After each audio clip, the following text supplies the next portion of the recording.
Mbote na ba o nyoso ba kolanda biso na rediffusion, c'est-à-dire émission koleka na butu pe koleka na tongo na ba TV na biso Kanaki télévision na canal Congo télévision CCTV lelo oyo toye kosola na bino na o etali masolo ya mboka ezali pe actualité na o ezali koleka na niveau ya parlement na biso na République démocratique du Congo na isu bozali koyeba que na mikoeleki moko ya ba honorable ya République démocratique du Congo honorable Daniel Mbao oyo tokoya kala mingi te asalaki likanisi moko proposition de loi tokosola nango. Mesdames et messieurs, encore une fois bonsoir.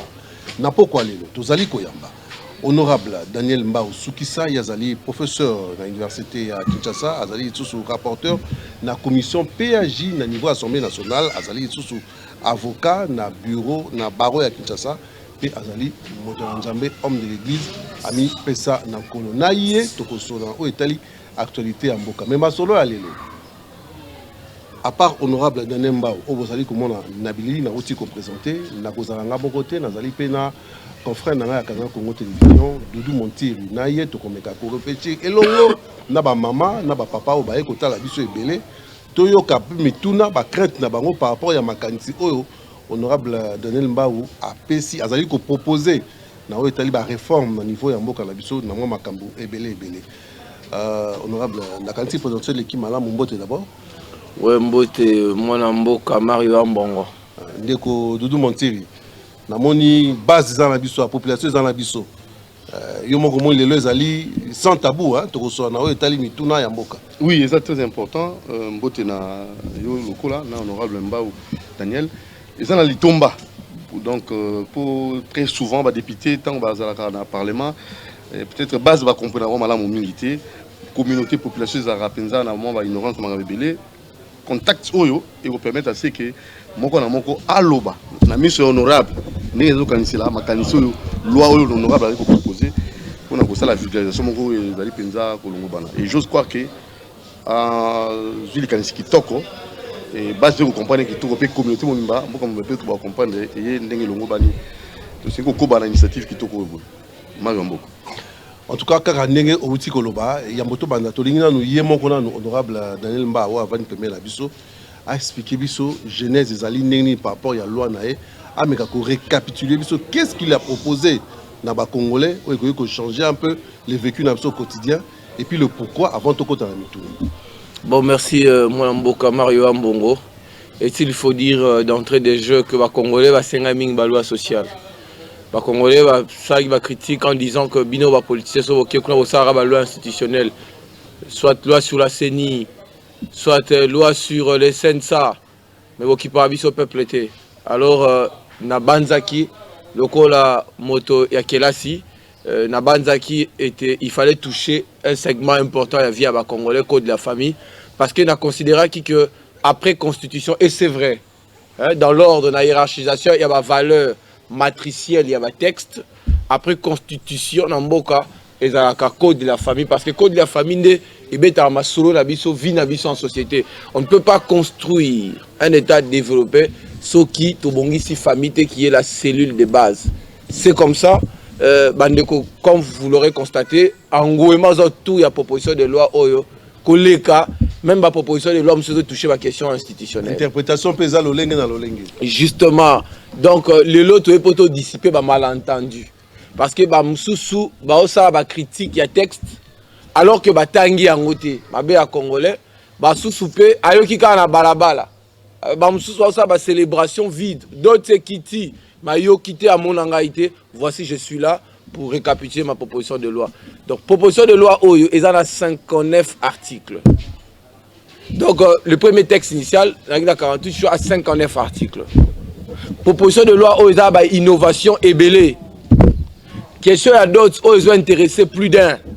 Ils ont à peine à 4 ou 5 articles. Mais tous les restes, ils ont touché ma question fondamentale de la société. Bon, on va en parler peut-être à ma maman, à papa Bazawa. Ils savent pourquoi les Congolais sont très attachés à d'autres. Qui est la question très fondamentale.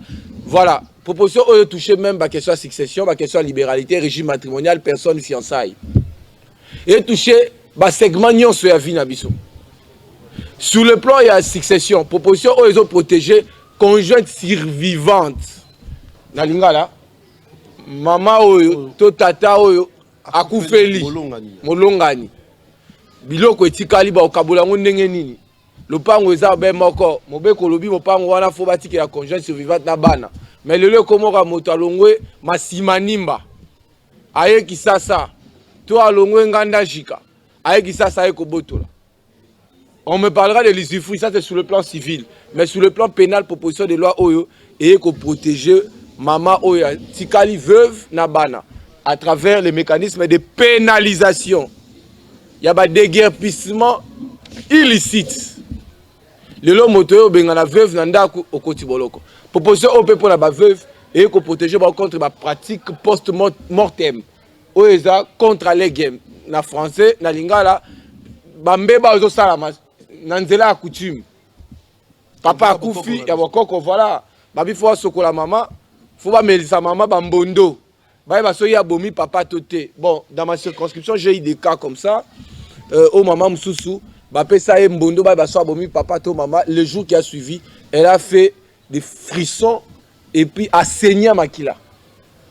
Après 2 jours, mort s'en était suivi. Tu as vérifié à l'autopsie, donc babi melisa la bangoye poison. Et ça, on bondoté à coutume. Donc, il faut qu'on protège. Maman. Est-ce que ça m'a bé? Est-ce que ça m'a bé? Innovation, sous tout ça, l'institution Montroast. Les lois, on a expliqué en côté, mais la succession à mineni. Na actif ya mineni. Na la conférence, Mikosa, on comprend que c'est trust. Et ça transposé du droit canadien. La France peut utiliser un mécanisme pour protéger Peugeot. Succession bela minene.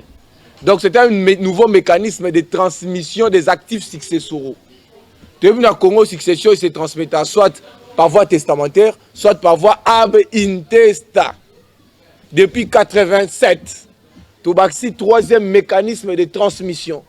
Donc ce 3e mécanisme assure la protection de la succession contre les intrusions de personnes de mauvaise foi, mais ils ont assuré aussi transmission transgénérationnelle et à la richesse. Donc, code de la famille est commis un texte non simplement d'imprégnation sociale, mais aussi un facteur d'impulsion économique. Donc, si on a une économie, donc, 3 touana, n'a pas expliqué que on a mal entendu. Mais c'est très important. Je crois que ma grande firme, ma grande famille, même l'État congolais, est très intéressé parce que 3 soignants, ils ont un vaste outil ou une machine de production fiscale. Donc, et comme on a généré un impôt pour permettre les finances publiques à l'État où il est. Donc, il y a bien des choses, tout ça, les missions élaborées, ça va permettre sur Trust. Rapidement. Question, il y a moi un sous capot de question d'autres. Au moniteur m'a révisé le code de la famille. Hein? Je pense que ma maman Bolanda qui s'inso na lemba matete maman Bolanda. Donc les articles 915 ba supprima qui en par les législateurs. Oh ba député bazaki avant biso. Ba boma ki yango ba yeba kité pourquoi ba boma ki yango. Or article wana et ba sa référence na code civil ancien où ils ont abrogé livre premier na titre nango 2. Ils ont traité ba droit ba étranger ou de personnes avec éléments d'extranéité. Le droit international privé est sous un soubassement commun. Congo. Donc, tous ces étrangers qui viennent investir ici, Kobala na bango na Congo et banité babala nengeni. Ba transaction na bango ba osala e banité osama nengeni. Ba acte ya dernière volonté et banité. Neti papa Jamal azana na prison akufi na prison makala. Ba okabola ba bien ndeni. Ba okabola ndeni. Loi na biso de prévoir sur le mécanisme était. Donc il fallait faire ressusciter le droit international privé.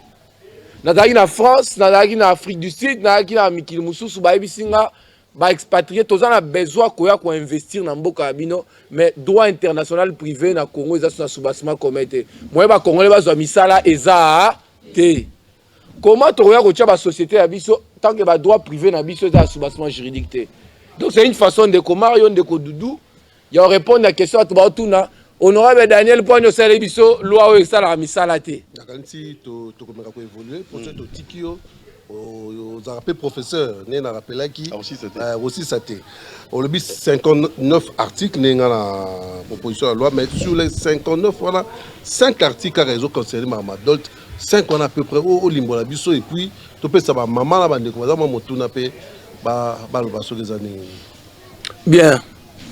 Mambadot, c'est la 7e innovation, il y a 12 innovations. Mambadot dans le biboy. Désormais, il faut tout ça la distinction entre valeur totale et moi si la valeur intrinsèque et moi si.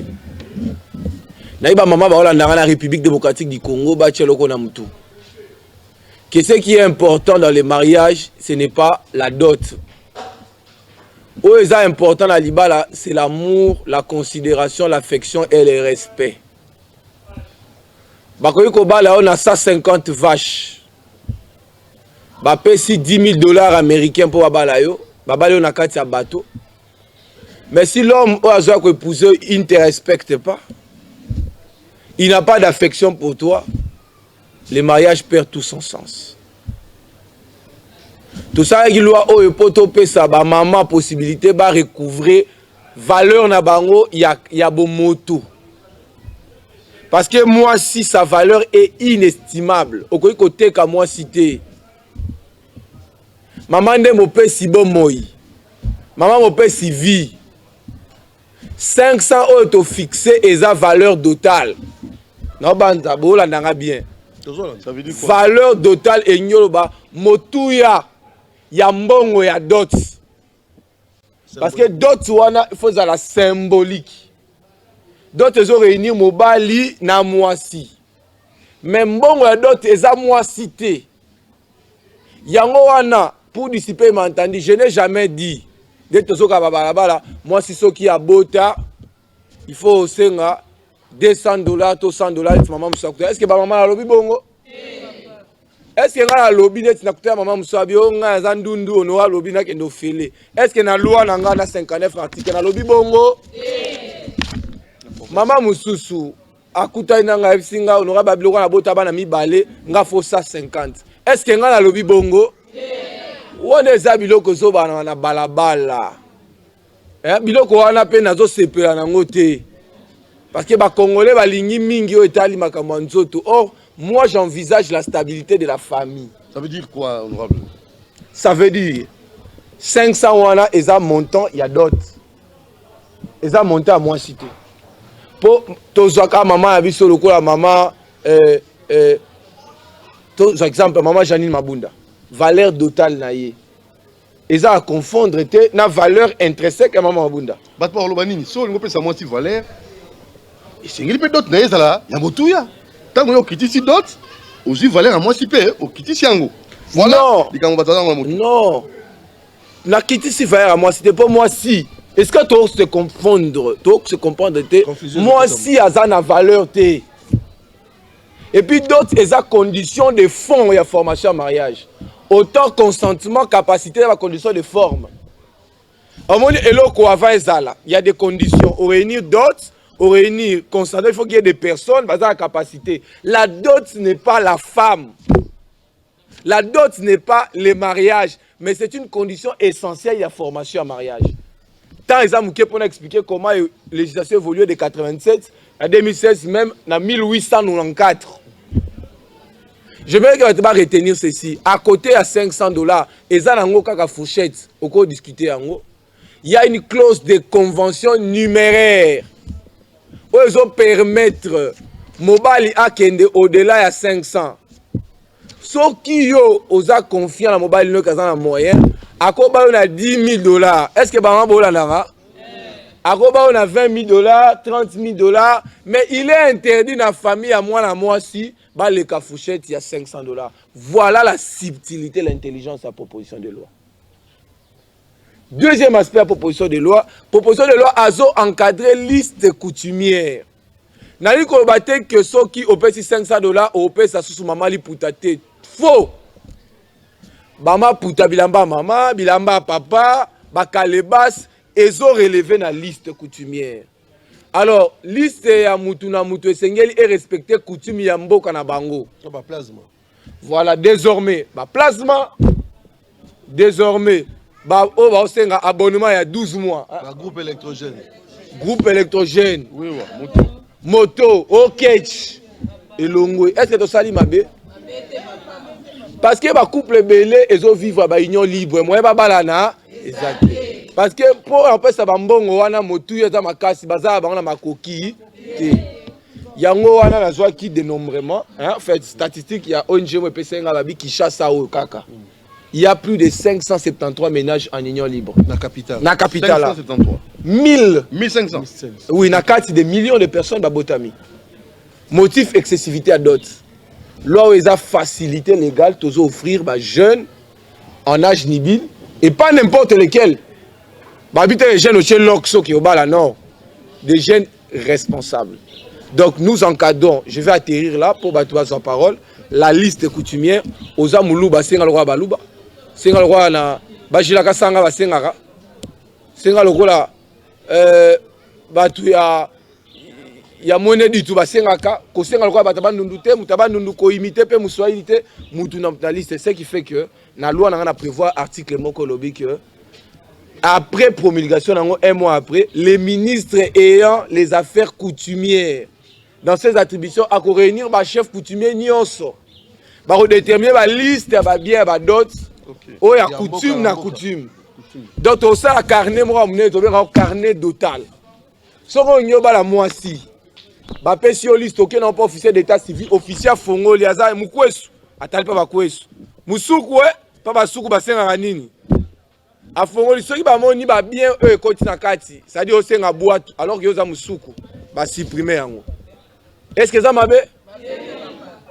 Parce que na mboka bisonga ndeti mboka nga so pesi bangui o to bengi misombi na mbinda batombe o to bengi kalebasi ya masanga aux mois. Et comme pas même na $50. Mais pourquoi les lots d'autres est commis mutazu nyongo? Azolinga balisa moi na pas que refuta. Ba tu vas créer ba boutique pour Nicolas Banabasi alors que la femme a une valeur supérieure à la dot. Voilà un peu pour l'essentiel ce que je tenais à porter à votre connaissance tout en mentionnant le fait que même célébration mariage tout fixé. Dès que ba bougoumet c'est que senga batu location à Kiti Ba bouteille à whisky. bouteille et sili. Donc frère à célébration 50 000 francs congolais dans la ville, dans la mboka 25 000 francs congolais. Mabé, je pense que c'est ça l'essentiel. Narati de remonter, la question sur la motive, la question sur la maman. Voilà. Très bien. Merci. Alors, Toyokala, nakanisi, to essayer koti toke malembe, na limema nyoso. Tokozwa mama mibale awa ape tokozwa bandegu balé to bana mbongo au telemi au pesi komo na yo au se présenter pesa question moko simple hein tuna motuna kimia la simplicité noso et pas honorable na o etali makam masolo o ya beti awa ko beta masolo o biso tozo beta awa te beta masolo o biso to beta awa po toye po na yango nani na kantia ko banda. Quand maman ni papa maman ni papa moi atem déjà papa au hôtel mon pesi comme na on peut savoir mon ngongo merci papa na parole comme on a dit on l'appelle chapeau pour bande goming ba otana mokili mobile na tunaki mutu ya moko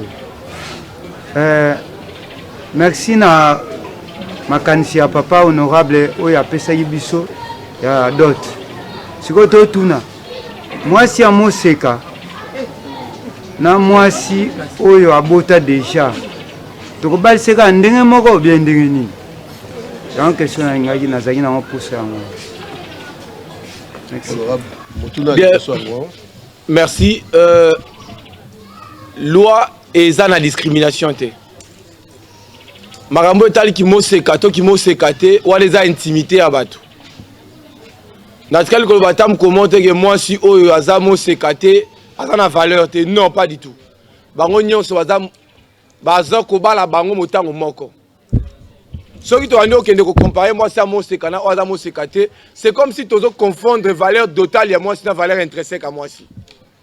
Musu pa cause ça bota bala misatu mais mayele ya ko sakana te et puis aleki moi si azamo seka. à quoi rapporter plus de ménage que les camois sans amoseka. Donc ça c'est l'intimité des gens. Proposition de loi nanga continue makamboate. Voilà un peu ma réponse par rapport à cette question. Namoni papa azala motuna otuna. O pesa pe kombo. Ngai kombo nanga Edo Kavwaku. Motuna ngeza boyi. Nalingani na mwana mwasi, naza na posa na bala mais famille exige nga kaka na lolenge mobeko zo senga te. Siko ngai na salani. Eh bien, état de droit, chef de l'état loba, c'est un état d'esprit. Soki mutu asengi na lolenge lo ezo senga te, il faut dénoncer l'état quoi qu'on récupérer au alikolo. C'est-à-dire que famille a 500 et a 2500. L'État, il faut récupérer 2000 wana achango na compte ya trésor public. Soki banoko bazoyi mbongo, bakimaki bakendaki Kalemi. O bakimaki bakendaki Gungu. To bakimaki bakendaki Madimba. Na Mbatakiela. Bakozonga bazongisa mbongo wana. Parce que droit est en fonction de régulation sociale. Toujours réguler la déviation nyonso. L'eau est si possibilité que mobile a kende likolo, mais et si ndingi sate n'a papa à moi si a imposé montant koleka o loi che. Parce que après libala il y a une vie. Tu ne peux pas faire épouser ta fille et paupériser ton gendre. Les lois sont avocats, les tribunaux, tu remarqueras que les tribunaux sont congestionnés par des dossiers relatifs, il y a des divorces, des conflits parcellaires. Pourquoi? Parce que Batuming Babala qui n'a précipitation et puis il y a des difficultés à cause de la stress et simbité Bakabwani. Papa oye bate que montant 5 qui est belé, ne peut pas la difficulté de démarrer vie. Et puis, à Wabouti, moi, la zone, on a Zeminandaku, ton abana mi balé, et bota divorce. C'est une facilité, gars. Je sais qu'il y a plusieurs autres aspects à vie au législateur faut régenter. Mais l'aspect le plus fondamental, c'est la famille. Le loban est belé, je crois, parce que papa, avant d'arriver à ma messika morote, soit mon avant d'arriver papa, soit na maman, soit mon avant d'arriver à Coco. Pourquoi? Parce que papa na maman, baba la tête. Défaut, faute, il y a d'autres. D'autres habillés, c'est l'engi na mon côté au Kabola. Mais ils ont des conséquences sur le bateau, on va débiter, il y a d'autres. Débiter, d'autres, nous sommes incapables, on peut savoir Sundoli Moana, Akei, Atiki Moana, na Moasi. Et puis finalement, moi, on a commis voyou, a commis facteur, il y a insécurité dans la société. Donc, ah, on a besoin de l'ingui dans la proposition de parce qu'il s'agit du code de la famille. Moi, azana tata, moi, azana maman, bavande sika moko ba sedota, des familles consciencieuses, des familles stables et régulières. Voilà un peu ce que je peux porter à votre connaissance. Na éviter ceux qui n'a lobi mabe. Motuna mususu ndeko pardon. Toze bakoloba o amoni likanisi. Alobi akoloba peut-être kaka loba kaka ndeko musu waza motuna kuna a hôtel ma pesa atuna wa moseka benoli soki a dans le comité awa je sais pas ce qui ndeko mo pas dans motuna awa avec allez-y mon frère. Merci pour la pesa ngai maloba. Naza étudiant na campus faculté à économie. Nazana moi mituna misato. Je sais pas ce qui tokoki ko magnifique mi balé. Voilà. Et liboso ezali outu koloba que ce qui famille a fixé au-delà. Il y a montant oyo proposition aussi copé ça pour un milieu urbain $500. Ce qui est voté par la loi. Donc mbongo oyo excédent, c'est-à-dire oyo ekoleka nde l'état kozwa yango akolande la famille wana ba fixer mbongo au-delà. Alors si ça arrive que le mari a se porter garant, il y a copé sa valeur et pas ya mwasi na ye, apé sa na propre volonté na ye, moko. C'est-à-dire famille à moi si est fixé 500 comme loi et lobby, mais mobali a payé mbongo au-delà, par exemple $1000. Est-ce que mbongo wana est kozonga na trésor public ou bien comment? Yami Balé, wana ya liboso. Yami Balé, en tant que scientifique, parce que tous les milliers mususu oyo lotili qui est côté nanoté. Et ça la 6G jusqu'à présent et même message on a ne commis bangote. Est-ce que mécanisme nini au sali était pour être ba milliers wana o ezangi lotili ba bana kozwa message oyo avant que l'État a adopté yango pour na biso banso parce que na kini a tozana yo sur place mais opposé toujours ba problème et puis les débat du jour alors tu comprendre ngoté alors que zawana mais alors ba milliers wana mécanisme ni nous sala pour être bazwa message wana oyo ya loi pour ils ont concerné non seulement les milliers urbains et aussi les milliers ruraux. Ouais, ni balé moi. Rapidement, Dora. Bien rapidement la moni peut-être au landing les bandettes na lobala qui n'a insisté la clause ya convention numéraire. Est-ce que batoro bandela na ngote convention numéraire. Beaucoup bandela ngote convention numéraire ngio babouye. Il est autorisé dans Mobali à qu'il au-delà de $500. Parce que honorer moi si nayo, c'est aussi une question de fierté personnelle. Namona mutumusu va proposer $300 la liste. Atali poa naye, azayi mutu akasai. Abi non, na poa nanga 300 ko kendete. Bo baksa 0 mo na coin. Et ça li $3000. Namona mutu mususu pe abala mwasi na ye aza politicien boyebi à l'époque ya kala na $1 million. Et puis qui ça mité. Mais et là qu'on a insisté subtilité à l'eau que 500 wana eza opposable quand on a famille à moi si na famille mobilité. Donc différence c'est ça. Voilà différence wana que 500 eza opposable dans la famille il y a moi si mais à mobilité parce que to tchaba to sur condition égale. Biso nyos to zo ambongo ne morote. Moteur au pesa 2000 5000 à cause d'un sous commerçant, politicien, homme d'affaires. Mais tout le monde n'est pas homme d'affaires.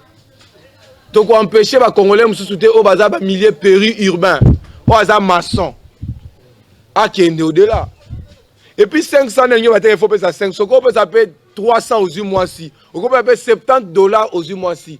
Pour tout le monde qui nous ont dit. Tout le monde d'autres ezala na caractère symbolique, mais à côté respecter la liste et la coutume nabino. Peut-être que question monsieur Zoya va tout est-ce qu'il y a 500 wana? Toyambia babo kilo na lobi te. 500 za koyamba babo kilo te. 500 wana za valeur totale.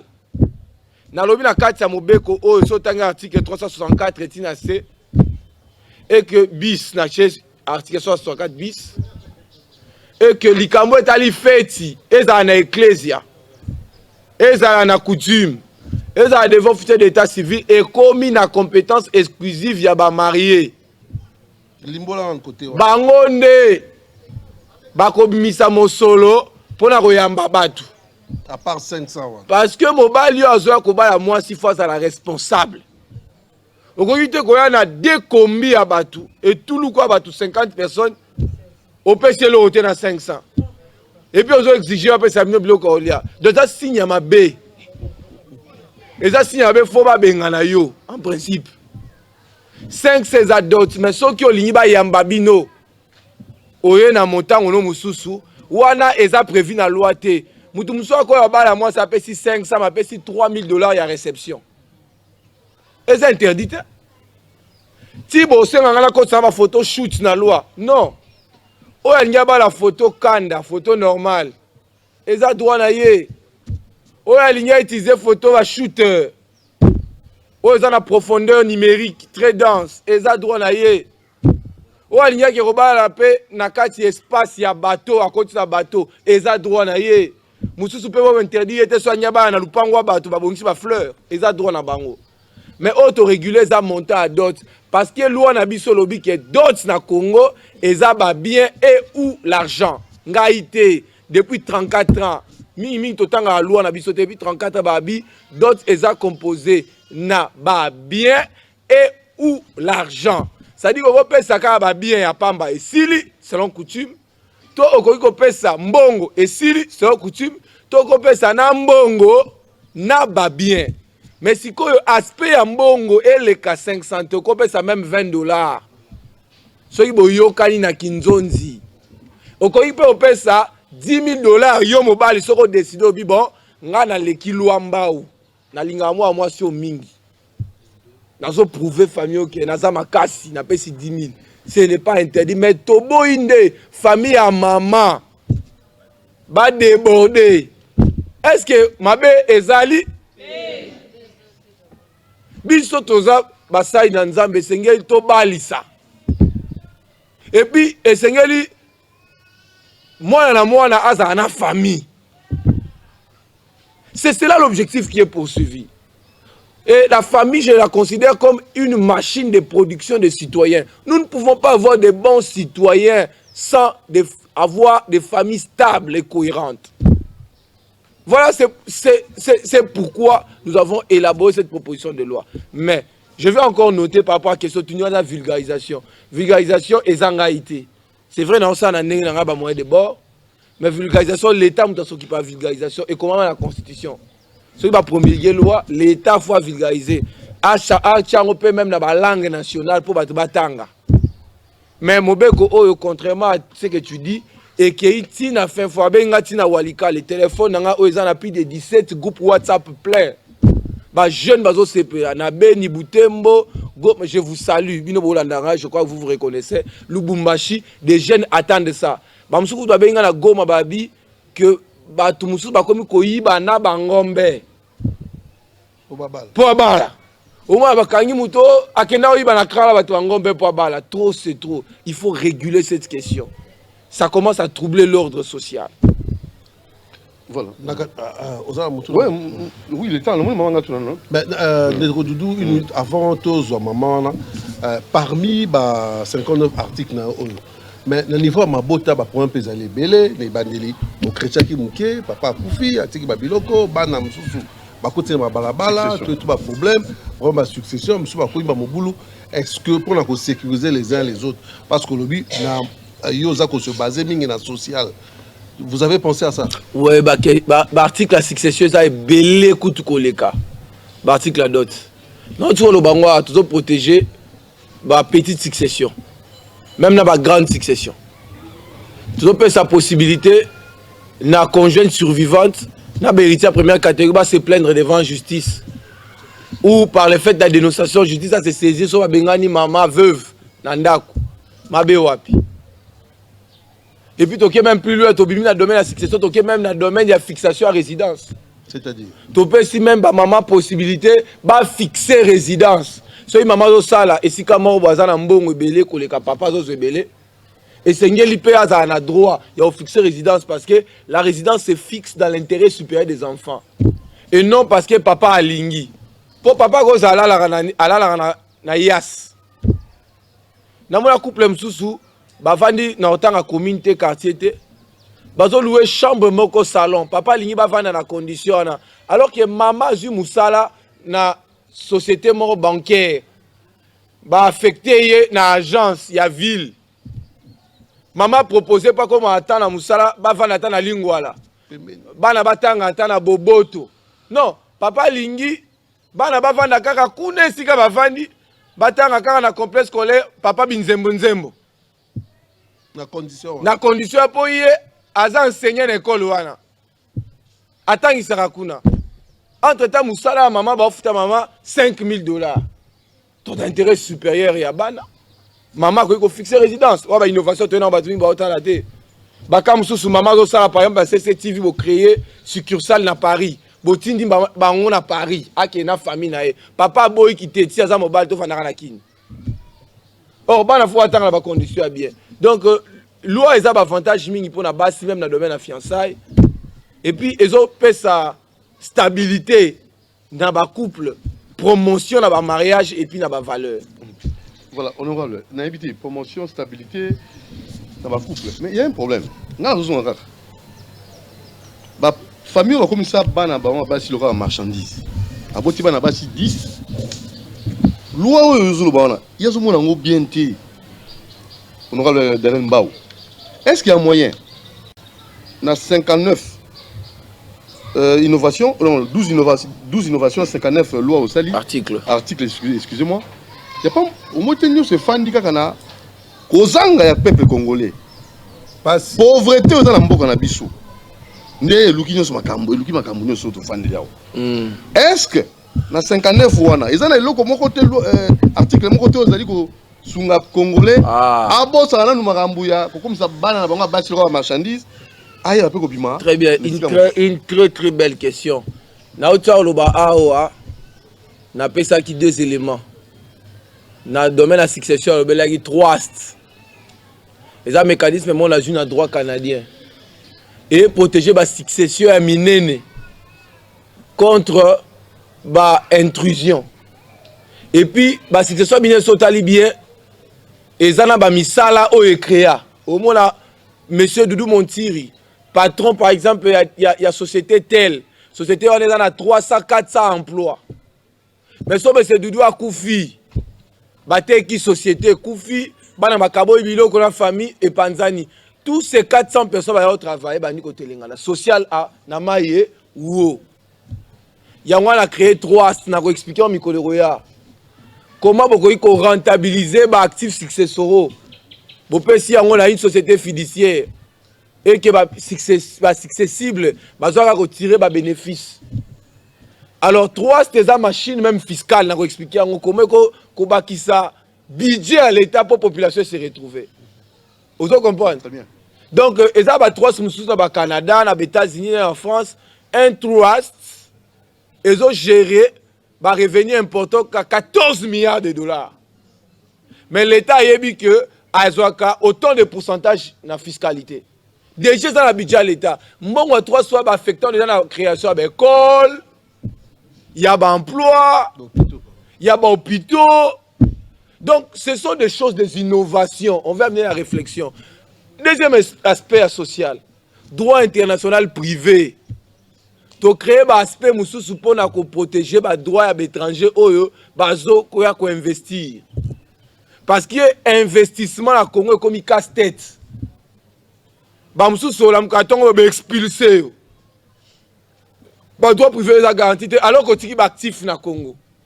Ce qui fait que les investisseurs qui ont des capitaux de millions pour créer misala pour les jeunes, les mamans, les zate.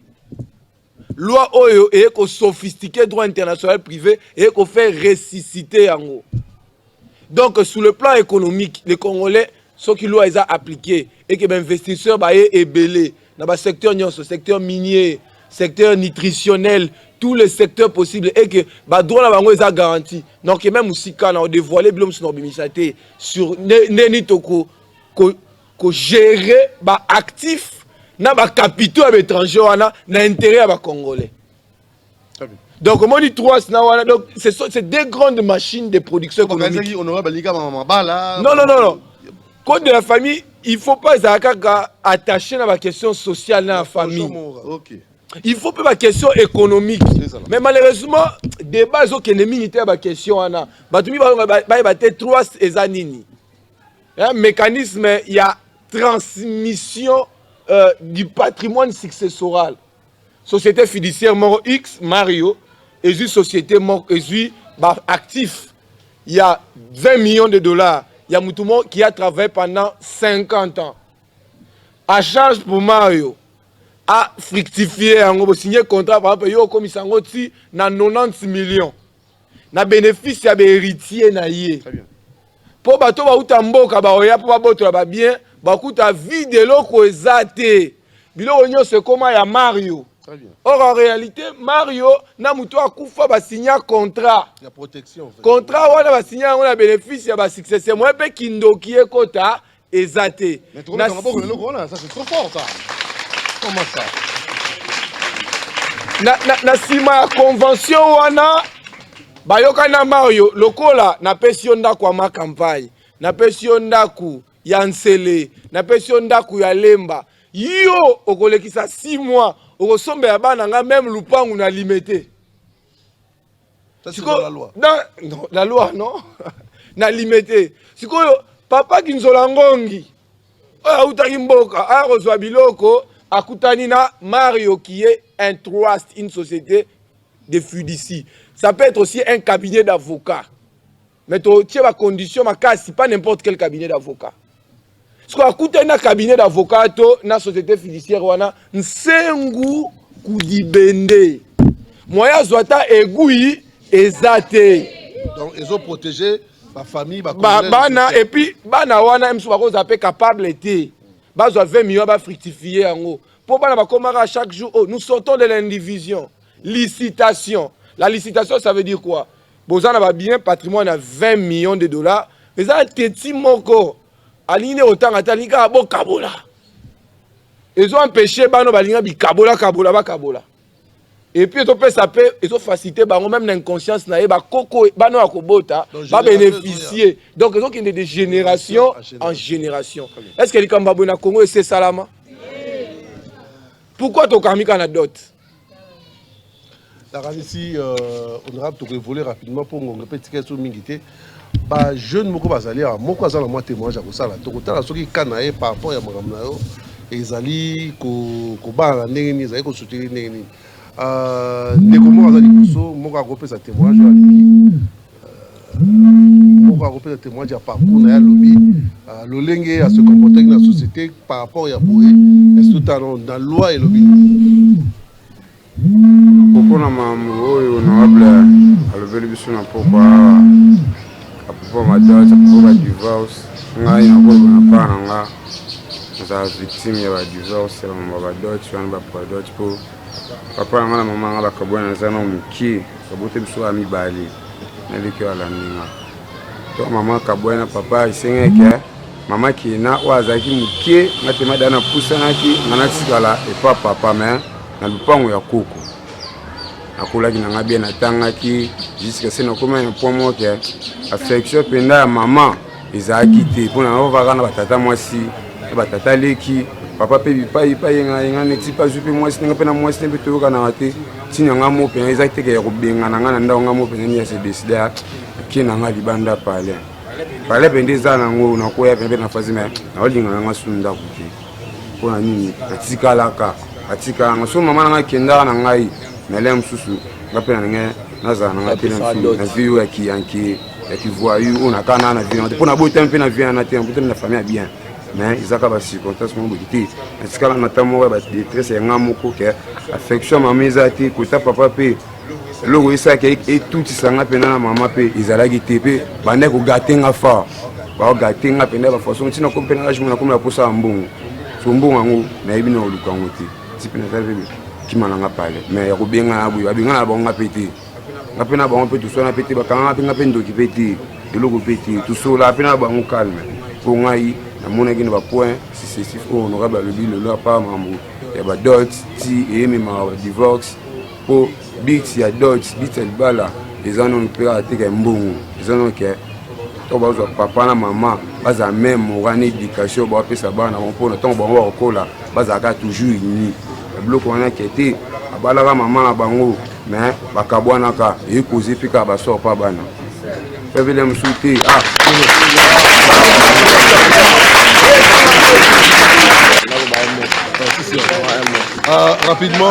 rapidement à honorable étant que moi c'était que jeune fille na sepel parce que avant na bando comprendre en côté mais ndenge ba expliquer awa na comprendre siko pe na sepel na loi au makasi na encourager les parents botika système wana kalesele qui bo faciliter biso pe pour notre balité ba proposant bazoya bazokende po bazobanga ba famille mususu bayebi ba grande sœur bazaka wana ba obotaka wana ba kosente bango et puis ezokende ka bongo de génération en génération loi o eza malamu mingi moi mukene ngai na lo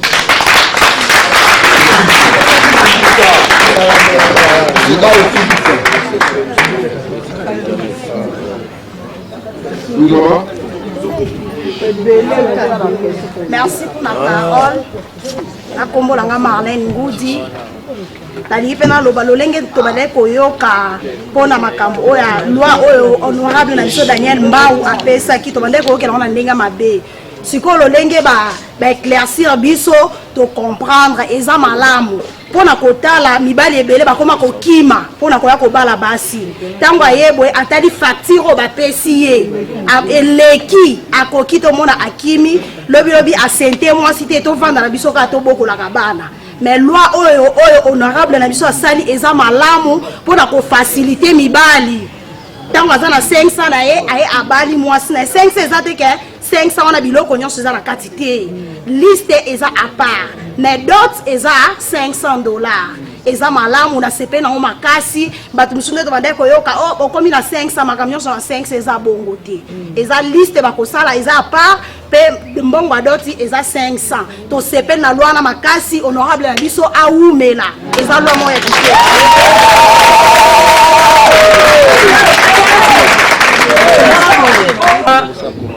pour la loi, ils ont bien, mais ils ont péché.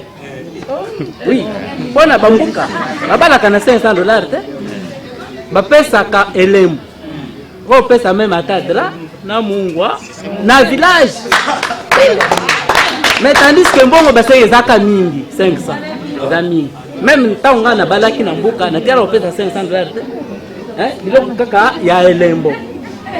Basenga kambote mona na kisasa basenga mo pourquoi puisque au mariage au boulot ba bâtiment c'est pourquoi moni bato bayaka na esprit ya osenga ba mbongo mais normalement loi c'est correct mais mbongo eza te mingi kaka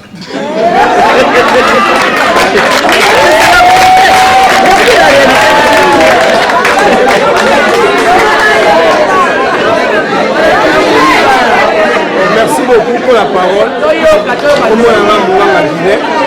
net na part na ngavuma na bande pe comprendre opposition à loi ya honorable mais lelo pena ndenge to mona expliquer yango ba musu ba bandi ko kansara ke oyeka na 500 pesi papa ya mwana zuka 500 na nde ba humiliation za ke belé mais le ndenge na zo explication na vraiment na CP na explication oyo okoko bala moi na ta au délai à 2 millions ndenge olingi soko za makoki na yo mais le cas loi oyo honorable a proposé te.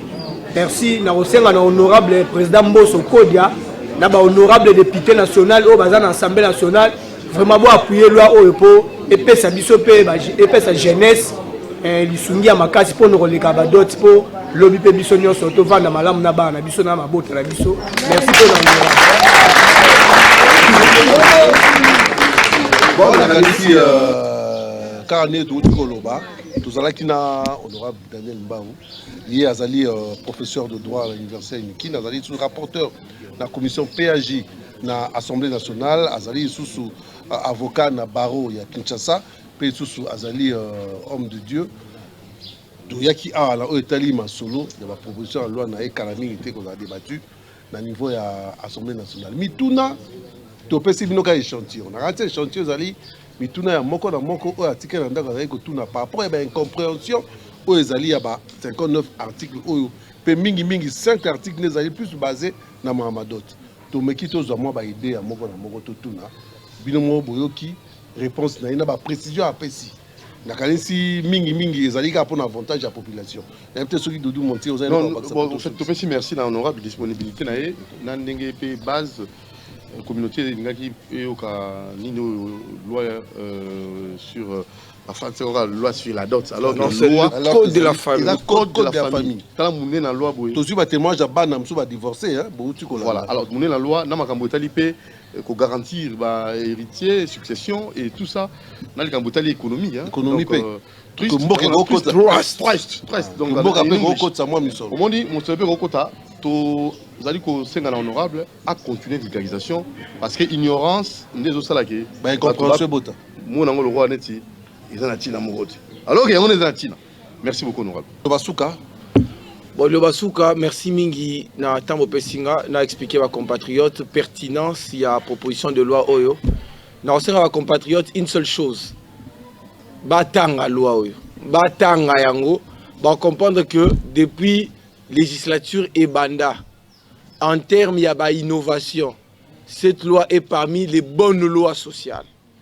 Et puis, on a interpellé la population, bah, ça a très attention. Quand un professeur d'université, humblement, et aussi pasteur, a eu un texte de loi, alors que Yemoko Azali, spécialiste à la correction et à la texte de loi, avant de critiquer, faites très attention, il faut que tanga. Mutumususu oyo, atanga mingi, akobimisa élément moko, to slogan moko, oyo komo na bestial. Alors que derrière cette bestialité, il y a une intelligence profonde qui est cachée. Faites très attention. C'est comme ça la Bible dit, du fort est sorti le doux. De celui qui mange est sorti ce qui se mange.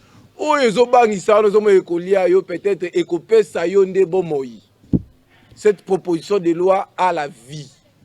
Parce qu'elle régente tous les segments de nos vies.